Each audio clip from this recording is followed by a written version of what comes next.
வாங்க ஃப்ரெண்ட்ஸ், இன்னைக்கு சேமியா வச்சு ஒரு அருமையான சுவையான கேசரி செஞ்சு சாப்பிட்லாம். அதுக்கு நான் ஒரு கடாயில் 1 டேபிள் ஸ்பூன் நெய் ஊற்றி அதில் ஒரு கைப்பிடி அளவு முந்திரி போட்டு அதை நல்லா சிவந்து வர அளவுக்கு வறுத்து எடுத்து தனியாக எடுத்து வச்சுக்கலாம். இப்போ அதே கடாயில் 1.5 கப் அளவுக்கு, அதாவது 200 கிராம் சேமியா சேர்த்துக்கிறேன். அதை நல்லா லைட்டாக சிவந்து வர வரைக்கும் வறுத்துட்டு எந்த கப்பில் நம்ம சேமியா அளந்தோமோ அதே கப்பால் 1.5 கப் தண்ணி ஊற்றிக்கலாம். தண்ணி ஊற்றி நல்லா கிளறி விடுங்க. சேமியா நல்லா இறுகி இந்த மாதிரி கெட்டி பெட்டு வந்ததுக்கப்புறம் நம்ம ஒரு 200 கிராம் சீனி சேர்த்துக்கலாம். 200 கிராம் சேமியாவுக்கு 200 கிராம் சீனி சேர்த்து நல்லா கலந்து விடுங்க.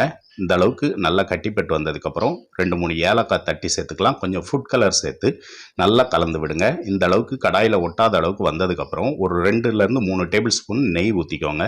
அப்புறமா நம்ம வறுத்த முந்திரியை சேர்த்து ஒரு தடவை நல்லா கலந்து விட்டிங்கன்னா சூப்பரான சேமியா கேசரி ரெடி. ஒரு பிளேட்டில் ஊற்றி ஆறுனதுக்கப்புறம் கட் பண்ணி சாப்பிடுங்க.